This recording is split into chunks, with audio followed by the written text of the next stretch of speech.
Hello all, welcome to Thy View and here is our non spoiler review of the film Court. HIT 3 చూడడానికి ready అయిపోండి భయ్య. మన words లో చెప్పాలంటే నచ్చింది సినిమా. నాని చెప్పాక డౌట్ ఏంటి భయ్య, అంత కాన్ఫిడెంట్ గా కోర్ట్ సినిమా నచ్చితేనే హిట్ 3 చూడండి అని చెప్పారు ఆయన.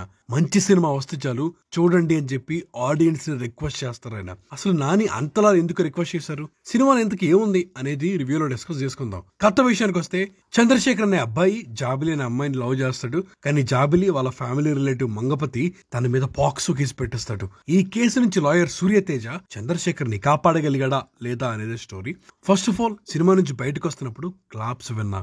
నాకు మామూలుగానే కోర్ట్ రూమ్ డ్రామాస్ అంటే చాలా ఇష్టం. ఎంగేజింగ్ గా తీస్తే ఎన్ని కోర్ట్ రూమ్ డ్రామాలైనా చూడొచ్చు అని నమ్ముతాను నేనైతే. లవ్ ట్రాక్ చాలా బాగా రాసుకున్నారు అండ్ లవ్ ట్రాక్ కేసుని లీడ్ చేయడం థ్రిల్లింగ్ గా రాసుకున్నారు. అండ్ కోర్ట్ అనే టైటిల్ పెట్టినందుకు కోర్ట్ రూమ్ సీన్స్ గ్రిప్పింగ్ గా ఉంటాయి. రైటింగ్ అంతా కనపడేది ఈ సీన్స్ లోనే. కోర్ట్ రూమ్ సీన్స్ రియలిస్టిక్ గా తీశారు. మామూలుగా కోర్ట్ రూమ్ సీన్స్ లో కొన్ని క్లీషియస్ ఉంటాయి. ఆర్ లా చదివే వాళ్ళు చూస్తే రియల్ గా కోర్ట్ లో ఇలా అవ్వవు అని చెప్తా ఉంటారు. కానీ ఈ మూవీలో కోర్ట్ లోనే కాదు, ప్రొసీడింగ్స్ కి ముందు ఏం చేస్తారు అనేది కూడా చూపిస్తారు. అండ్ చాలా సెన్సిటివ్ పాయింట్ ని డీల్ చేస్తారు. ఈ పాయింట్స్ తో ఎమోషనల్ హై ఇవ్వడం చాలా చాలా కష్టం. బట్ థియేటర్ నుంచి బయటకు వచ్చినప్పుడు హైతోనే క్లాప్స్ కొడతారు మీరంతా. ఫస్ట్ హాఫ్ అంతా love track and basic proceedings ఉంటాయి. సెకండ్ హాఫ్ అంతా court room drama, cross examination scenes super ఉంటాయి. 3 యాక్ట్ స్ట్రక్చర్ ని పర్ఫెక్ట్ గా ఫాలో అవుతారు. సూర్యతేజ క్యారెక్టర్ కి కూడా ఇన్నర్ జర్నీ ఉంటుంది. ఆయనకి రెజల్యూషన్ ఇచ్చే సీన్ ద బెస్ట్ అని చెప్పొచ్చు. అండ్ పర్ఫార్మెన్సెస్ కూడా న్యాచురల్ గా ఉంటాయి. రోషన్ గానీ శ్రీదేవి గానీ చాలా బాగా చేశారు. నాని అన్న ఇంటర్వ్యూస్ లో అంటూ ఉంటే ఏదో అనుకున్నా, ఒక్క సింగులర్ క్యారెక్టర్ ఏం షైన్ అవ్వదు, ఉన్న ప్రతి క్యారెక్టర్ షైన్ అవుతారని చెప్పారు. శివాజీని చూస్తే భయపడతారు. మొన్న 90s హిట్స్, ఇప్పుడు మంగపతి క్యారెక్టర్, ఆయన పర్ఫార్మెన్స్ గుర్తుండిపోద్ది అంతే. ఈ క్యారెక్టర్ వల్లే మూవీ సాలిడ్ గా అనిపిస్తుంది. రోషన్, శ్రీదేవి, శివాజీ వీళ్ళు ఫస్ట్ హాఫ్ లో చూసుకుంటారు. అలా ప్రియదర్శి ఫస్ట్ నుంచే ఉన్నా కూడా సెకండ్ హాఫ్ లో court proceedings, what an actor man. Darshi చేసే సినిమాలు చూస్తే ముచ్చటేస్తుంది. బలగం, ఇప్పుడు కోర్ట్. ఈ మూవీలో క్యారెక్టర్ మాత్రం తనకే రాశారన్నట్టు అనిపిస్తుంది. సాయి కుమార్ గారు చాలా గ్యాప్ తర్వాత ఒక సాలిడ్ రోల్ పడింది. ఈయన ఉండేది చాలా తక్కువ సేపే. లిటరల్లీ ఒక్క సీన్ తో మూవీని మొత్తాన్ని మార్చేశారు. అలాంటి వెయిట్ ఉన్న సీన్ ని పుల్ ఆఫ్ చేయాలంటే ఆయన లాంటి యాక్టరే కావాలి. రోహిణి గారు సినిమా అంతా డైలాగ్ లేకుండానే యాక్టింగ్ తో చూపిస్తారు. ఆమె డైలాగ్ చెప్పినప్పుడు అది డబుల్ ట్రిపుల్ అవుతుంది. అండ్ ఎస్, బయటికి వచ్చినప్పుడు రోషన్ గాని, ప్రియదర్శి గాని, శ్రీదేవి గాని వీళ్ళలా మైండ్ లో ఉండిపోతారు అంతే. అండ్ టెక్నికల్ డిపార్ట్మెంట్ అంతా సాలిడ్ గానే ఉంది.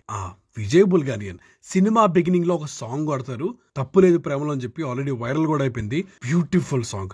మూవీ ప్రమోషన్ కి ఇది భలే హెల్ప్ అయింది. థియేటర్ లో ఈ సాంగ్ కి అరుపులే. మళ్ళీ ఇదే థీమ్ ని లాస్ట్ లో వేరే ఇన్స్ట్రుమెంట్స్ తో కొడతారు.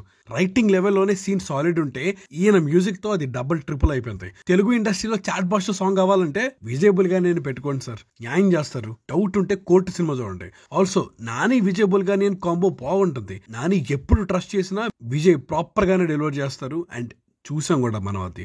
ఇంకా విజువల్స్ బాగుంటాయి, ప్రొడక్షన్ వాల్యూస్ బాగుంటాయి. మరి అక్కడ ఉంది ఎవరు? Producer Nani. Producer taste for cinema ప్రతి సీన్ లోనే కనిపిస్తుంది. ఒక్క మనిషికి సినిమా అంటే ఎంత ప్యాషన్ ఉంటే ఇయర్ కి ఎలా అయినా 2 ప్రాజెక్ట్స్ ఓకే చేస్తూ ఇలా సినిమాలు ప్రొడ్యూస్ చేస్తూ ఉంటారు. ట్రూలీ తెలుగు ఇండస్ట్రీకి నాని ఒక గిఫ్ట్ అని అనాలి. మెగాస్టార్ చిరంజీవి గారు దర్శితో ఒక మాట చెప్పారంట, నానియా అయితే హిట్టే. అది నాని జడ్జిమెంట్ కొన్న వాల్యూ. రాసి పెట్టుకోండి, తర్వాత నాని ప్రొడ్యూస్ చేసే మూవీస్ కి అంతే వాల్యూ ఉంటుంది. Coming to captain of the ship Ram Jagadish. ఈయన ఏ లెవెల్లో రీసెర్చ్ చేశారేమో గానీ మూవీలో ప్రతి సీన్ ఎంగేజింగ్ గా ఉంటుంది. వన్స్ స్టోరీ స్టార్ట్ అయ్యాక నెక్స్ట్ ఏమవుతుందని చూస్తాం మనం. No character is wasted. Court room సీన్సే కాదు, వాటిలో లవ్ సీన్స్ ని పెట్టాలన్నప్పుడు అవి సెల్లీగా ఉండకూడదు.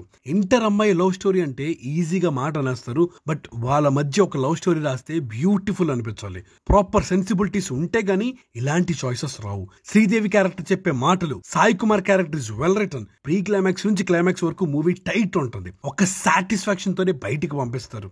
నాని హిట్ 3 ని రిస్క్ చేసి మరి అలాంటి స్టేట్మెంట్ ఇచ్చారంటే ఏదో ఆషామాషిగా అనలేదు. ఇలాంటి మూవీస్ ఆడియన్స్ చూడాలి, థియేటర్స్ కి వెళ్ళండి. ఈ మూవీ ఆడితే ఆడియన్స్ విన్ అయినట్టని నాని అన్నారు. ఆ పాయింట్స్ నేను ఖచ్చితంగా ఏకీభవిస్తాను. Thank you Nani for introducing new talent like Ram Jagadeesh into TFI. So that's the review guys.